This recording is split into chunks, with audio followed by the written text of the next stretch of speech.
Après mon incroyable voyage à travers la Colombie, où j'ai exploré Medellín, Cali, Carthagène et Santa Marta, et où j'ai été témoin de la transformation miraculeuse de la Colombie au cours des dernières décennies, assurez-vous de regarder cette vidéo si vous ne l'avez pas encore fait. Je suis arrivée dans la capitale Bogota. Située à près de 3000 mètres d'altitude et bordée à l'est par les majestueuses montagnes des Andes, la ville a connu une transformation culturelle au cours des dernières décennies. Dans les années 90, c'était un endroit très dangereux et violent. Aujourd'hui, ce n'est plus vraiment le cas. Bogota est la plus grande ville de Colombie et le cœur économique du pays. Environ un cinquième de la population vit ici. Aujourd'hui, la ville est dynamique, riche en art, en gastronomie et en histoire.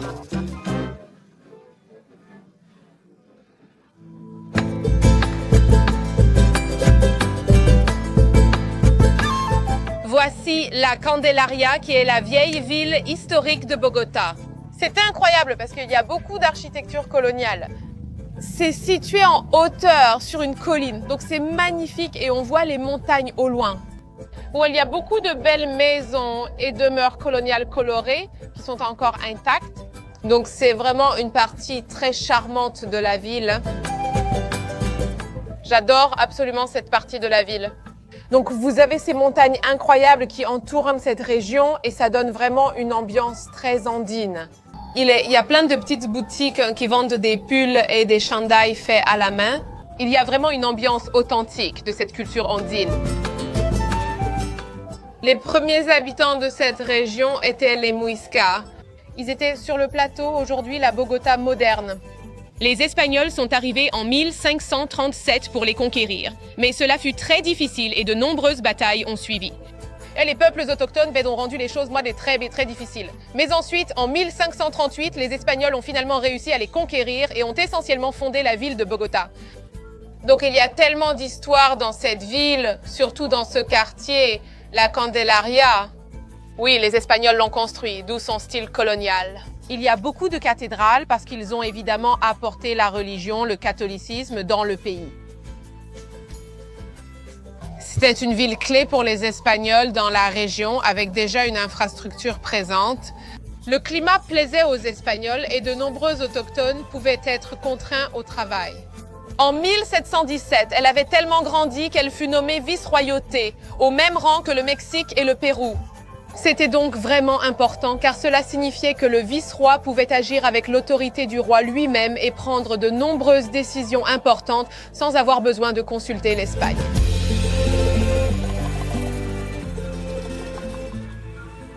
Voici l'un des restaurants historiques ici à la Candelaria, qui s'appelle la Puerta Falsa et qui a littéralement été fondé en 1816. Donc, il y a beaucoup d'histoires, environ 200 ans d'histoire, et apparemment, il propose des plats colombiens locaux incroyables. Alors, je pense qu'il est temps d'essayer quelque chose de nouveau dans la gastronomie colombienne. C'est très sympa à l'intérieur du restaurant, très à l'ancienne. Donc, il y a les poutres en bois d'origine au plafond et il y a cette partie à l'étage qui est très étroite, qui surplombe un peu le rez-de-chaussée. Oui, l'ambiance est vraiment particulière et très à l'ancienne, comme si on remontait le temps. Et il y a le fameux tamal. Le tamal, plat très typique en Colombie, est essentiellement une pâte de maïs écrasée consommée partout dans le pays. Comme vous pouvez le voir ici, il arrive sous forme de petits paquets enveloppés dans une feuille de bananier. Honnêtement, c'est un peu comme déballer un cadeau. Et ici, vous avez la pâte de maïs et tout est un peu mélangé ensemble. Et c'est presque une sorte de consistance pâteuse.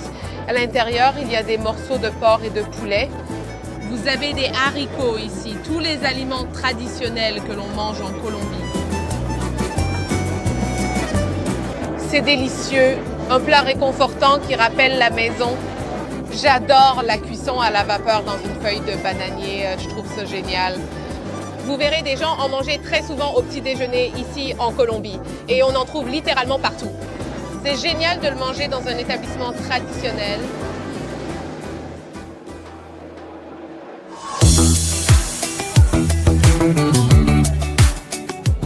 C'était un déjeuner incroyable. Cette rue est vraiment mignonne. Il y a beaucoup de vendeurs qui proposent leurs bijoux faits main.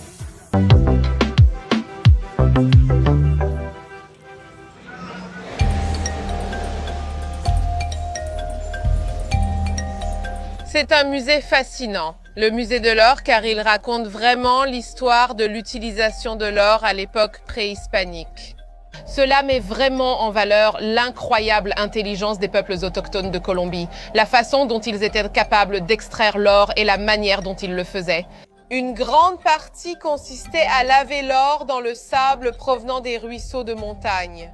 Quand les Espagnols sont arrivés, ils ont constaté la présence de beaucoup d'or. C'est fascinant de voir comment ils faisaient cela sans technologie. Tout comme nous aujourd'hui, ils aimaient porter des bijoux en or. Nous avons de nombreux exemples de colliers, de bagues nasales. Ce qu'ils ont créé est magnifique. Cela montre que l'or est quelque chose qui a été chéri et prisé depuis le tout début. Le travail du métal a commencé au Pérou et en Équateur il y a 4000 ans, ce qui est assez fou.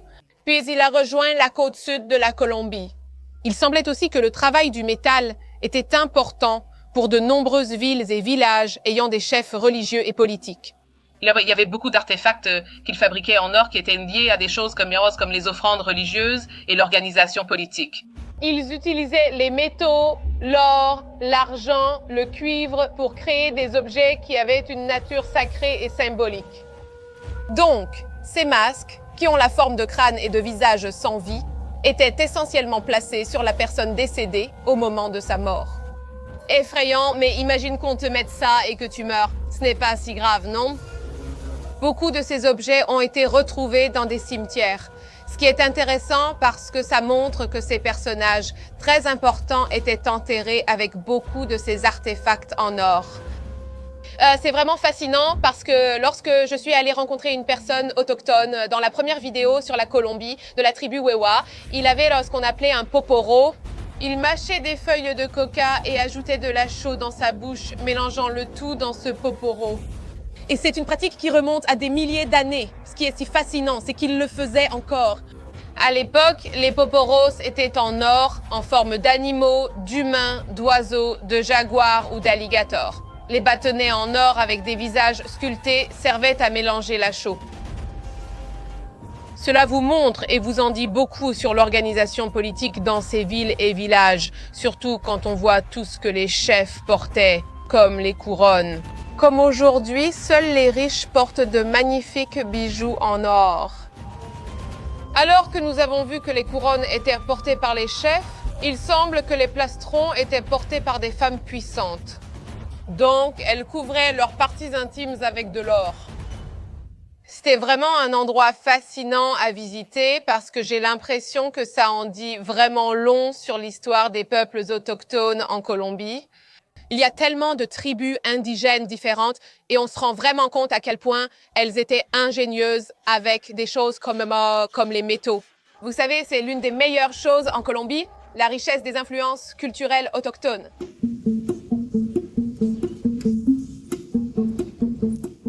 Je viens de prendre le téléphérique jusqu'au sommet du mont Montserrat et on peut littéralement voir son sommet depuis presque partout dans la ville. C'était un trajet assez effrayant, c'est un téléphérique vraiment très raide et très bondé, mais bon, je suis arrivée en haut.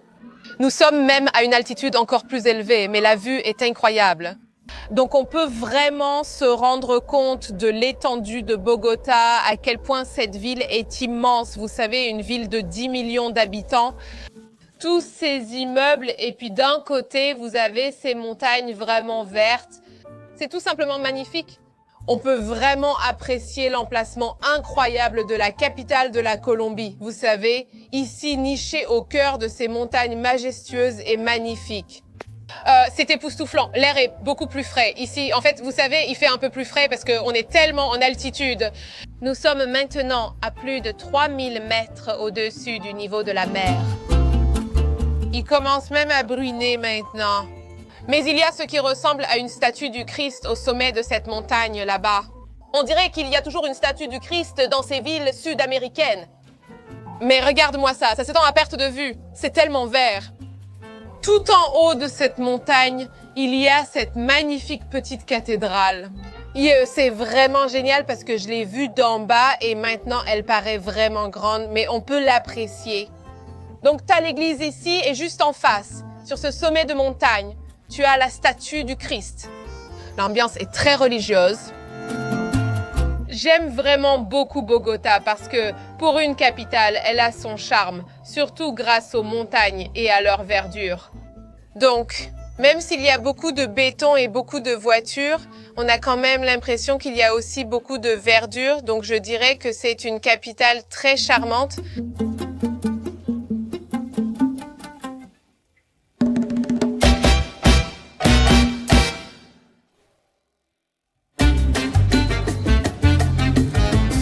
Ceci, c'est la Calle 7, qui est la 7e rue, et c'est l'une des rues les plus anciennes de Bogota. Littéralement, tout se passe dans cette rue.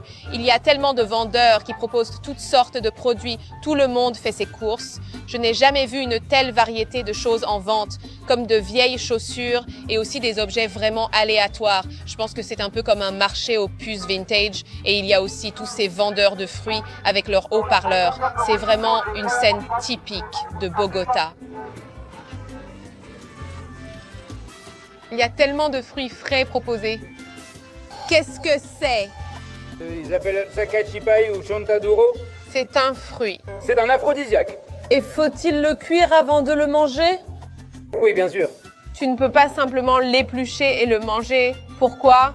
Si on le vend cru, il faut ensuite le cuisiner. Le cuisiner, le faire bouillir. Oui, le faire bouillir en moyenne pendant 1h30 à 2 heures. 1h30 à 2 heures, c'est sucré. Non, ça ne l'est pas. Tu veux essayer? Oui, s'il te plaît. Voici, tu aimes ça. Si tu veux, mon amour, il y a du miel. Tu peux en manger. Avec du lapin, oui? Oui, c'est une spécialité colombienne.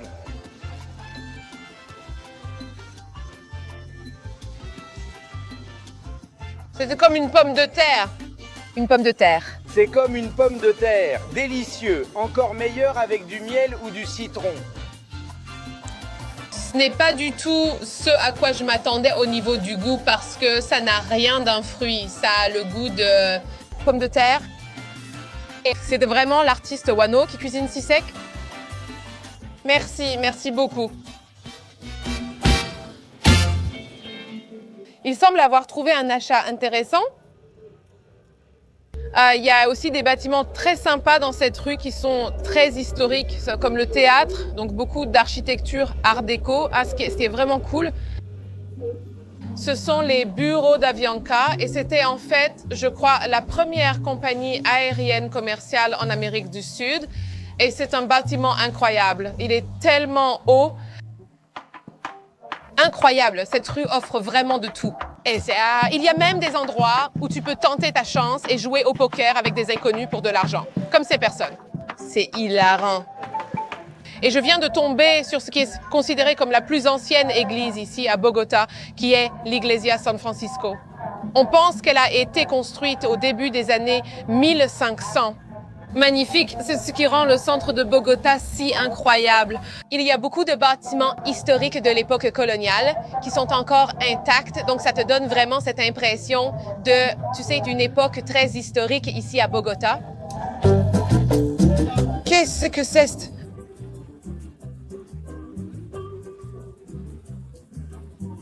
Mangue avec du colorant, c'est juste un fruit. Saveur limonade et mangue. Je ne comprends pas son message. Je crois qu'il enregistre sa voix pour vendre et la diffuse ensuite. Franchement, les vendeurs ici me font trop rire. C'est vraiment authentique de voir tous ces gars jouer aux échecs. Ils prennent ça très au sérieux ici. Clairement, tout le monde est vraiment concentré. Pourquoi tout le monde regarde cette partie? Car c'est plus rapide avec le minuteur. Avec le minuteur, donc tu dois déplacer les pièces rapidement. Ils doivent le faire en moins de 2 minutes. Et est-ce qu'ils jouent pour de l'argent? Non. Non. Tous des amis. Tous des amis. Ils sont plus professionnels.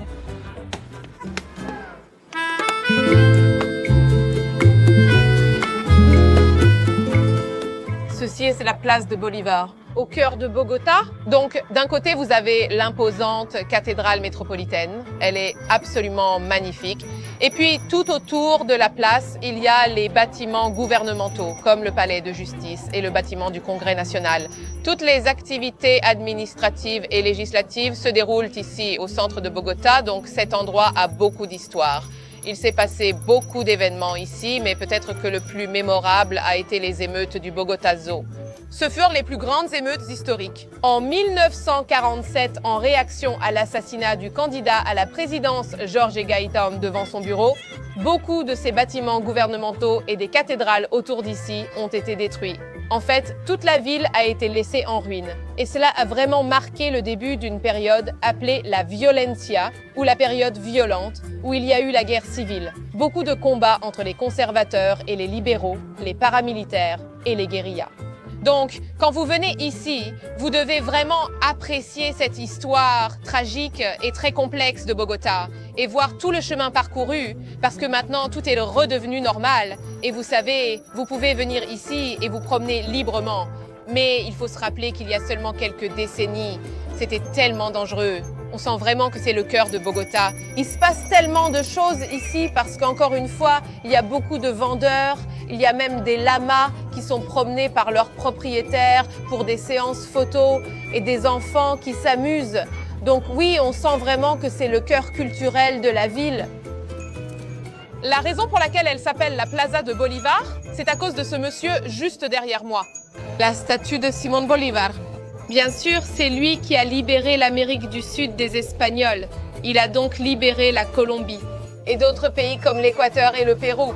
C'est donc en 1817 qu'il a remporté la bataille de Boyacá et il a gagné l'indépendance de la Colombie. Elle devint alors la République de Colombie, englobant l'actuel Équateur, Venezuela et Panama. C'est pourquoi il est si important et tellement vénéré dans toute l'Amérique du Sud et vous trouverez souvent sa statue sur ces grandes places et très souvent ces places portent son nom. Donc Plaza de Bolivar.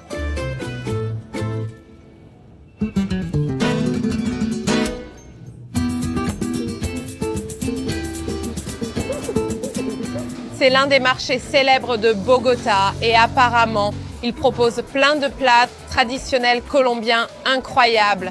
Ça s'appelle la Perseverancia et je vais entrer pour voir ce qu'ils ont. Peut-être goûter quelques-uns des plats colombiens très typiques.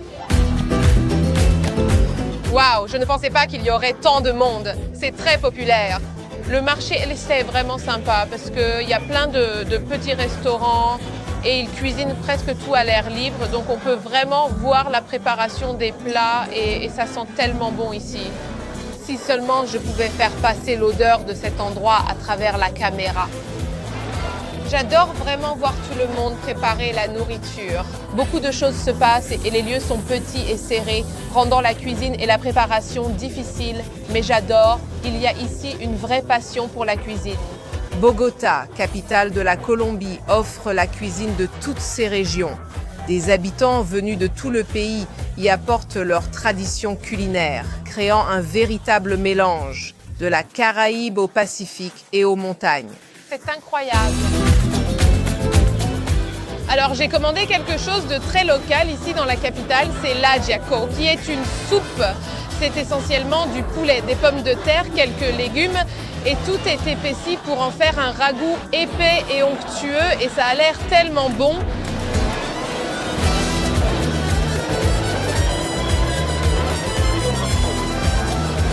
Oh, wow, c'est tellement bon! Les gens aiment vraiment les soupes ici en Colombie et elles sont toutes tellement réconfortantes et très savoureuses. Waouh, c'est un véritable festin. Je pensais que la soupe ajiaco était censée être plutôt une entrée, mais en fait, il y en a vraiment beaucoup. Ceci, c'est comme le plat principal, la bandeja paisa, qui vient à l'origine de Medellín, mais qui est maintenant mangée partout en Colombie. C'est essentiellement une assiette de viande.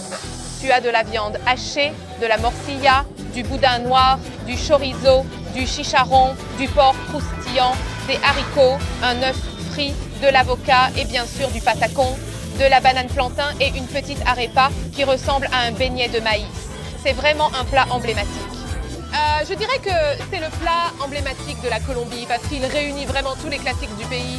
Tu sais, ils mangent des haricots, de la banane plantain et de la viande dans chaque plat et tous leurs plats contiennent ces ingrédients.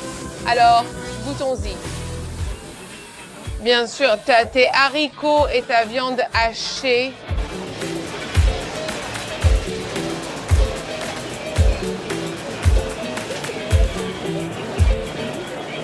C'est tellement bon, tu as ton porc chicharrón que j'adore.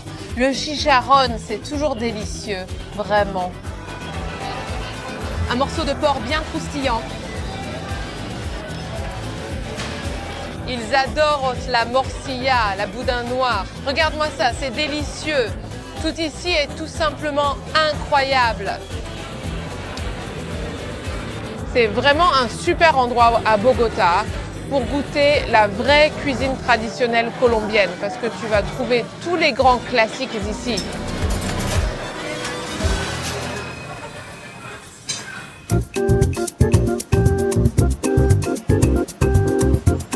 Ici, tu as le musée Botero que je viens juste de visiter et c'est vraiment génial parce que ça te montre beaucoup le côté artistique de la Colombie.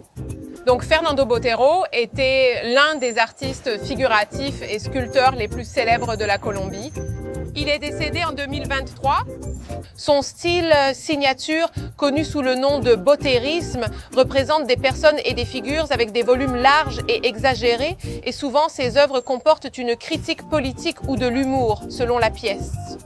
C'était donc vraiment amusant de simplement se promener dans ce musée et de regarder certaines de ses sculptures et de ses peintures, car beaucoup d'entre elles sont très humoristiques. Vous savez, il y a une sorte de grandes femmes aux formes généreuses dans des positions amusantes. Donc, Fernando Botero, il est en fait originaire de Medellín, donc vous trouverez la plupart de ses sculptures à Medellín, mais il a aussi beaucoup donné à la ville de Bogota. Ces sculptures peuvent en fait être trouvées partout dans le monde, même en Europe. C'est à quel point Fernando Botero est connu et célèbre internationalement, donc il représente vraiment l'art colombien.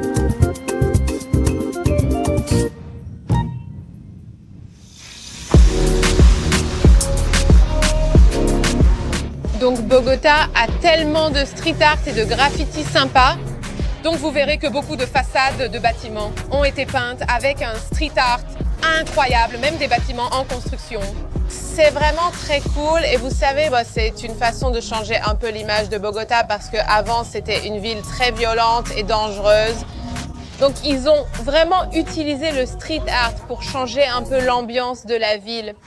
Bogota, c'est la deuxième plus grande ville d'Amérique du Sud après São Paulo pour le street art et les graffitis, ce qui est cool.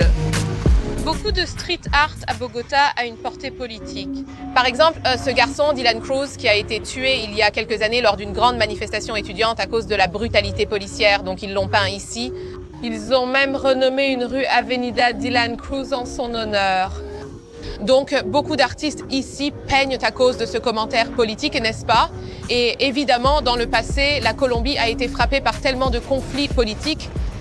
Donc, pour eux, c'est une façon de donner une voix à ceux qui n'en ont pas.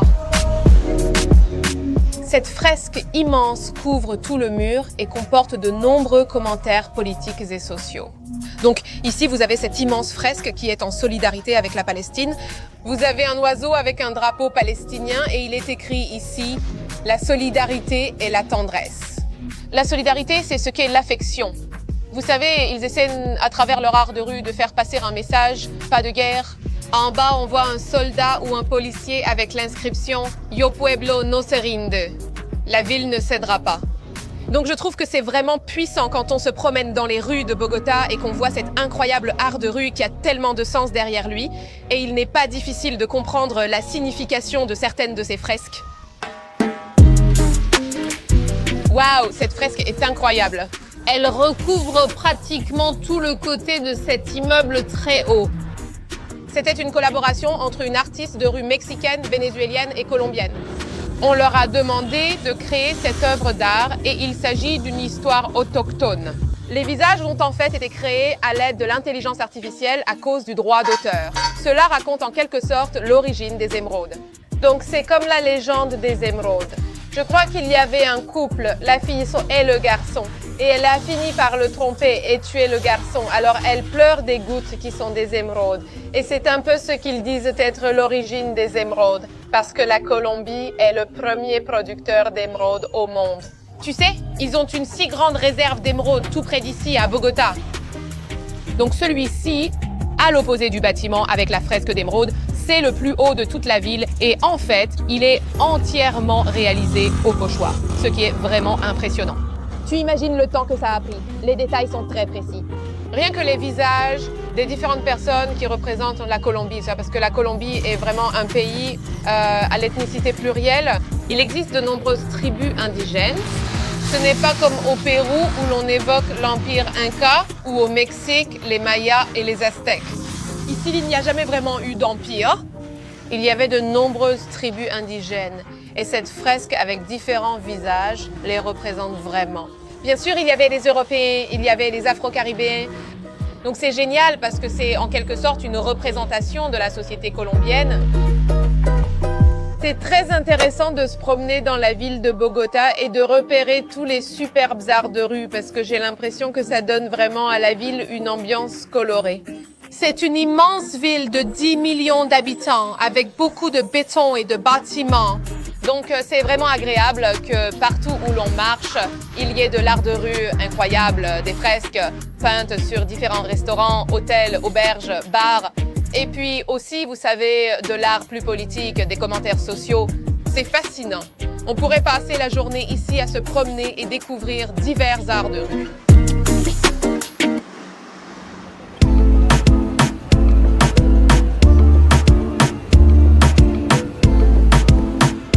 Ce soir, je suis venue dans un endroit où l'on joue au tejo. C'est le sport autochtone de la Colombie. Il est né ici et remonte en fait à l'époque indigène, ce qui est vraiment incroyable. Je ne sais pas jouer, je vais demander qu'on me montre. Et c'est un peu comme quand tu vas au bowling avec tes amis en Angleterre et que tu bois des bières et tout en jouant. C'est vraiment similaire. Donc le gars m'a expliqué en gros que tu lances ces assiettes assez lourdes. Je ne sais pas en quoi elles sont faites en métal, des sortes de plaques rondes et lourdes. Tu la lances vers la planche au bout qui est recouverte d'argile et qui a des cibles. Et ces cibles contiennent en fait un peu de poudre à canon à l'intérieur. Donc si tu touches une de ces cibles, ça fait en quelque sorte un bruit d'explosion. Donc tu gagnes des points à chaque fois que tu touches la cible. Je ne pense pas que je vais être très douée pour ça parce qu'elles sont tellement lourdes.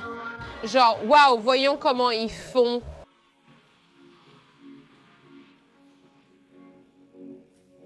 Est-ce qu'il y a une technique pour y jouer? Oui. Quoi? Tu dois tenir le tejo comme ça. Comme ça. Comme ça? Et prépare tes pieds à le lancer. Et lance-le. Waouh! Je vais être vraiment embarrassante avec ça. Donc, il m'a essentiellement dit que je devais un peu balancer mes jambes vers le haut. Je dois donc faire une petite flexion puis balancer quand je lance. Oh, c'était si proche! Mon Dieu, jamais je n'ai été aussi près. Je suis convaincue que je vais en toucher au moins un. Donc, je vais continuer. Oh, c'était terrible. Waouh! Oui, je l'ai fait. Oui! Oh mon Dieu, je ne pensais vraiment pas que j'allais toucher la cible. Oh mon Dieu, waouh! Explorer Bogota a été tellement amusant. Pour moi, c'est le cœur battant de la Colombie. Avec tellement de choses qui se passent. Et les sommets andins visibles de partout dans la ville ne cessent de jamais de m'émerveiller. Beaucoup de gens évitent la capitale en venant en Colombie. Mais il manque une ville à la cuisine, à la culture et aux habitants incroyables.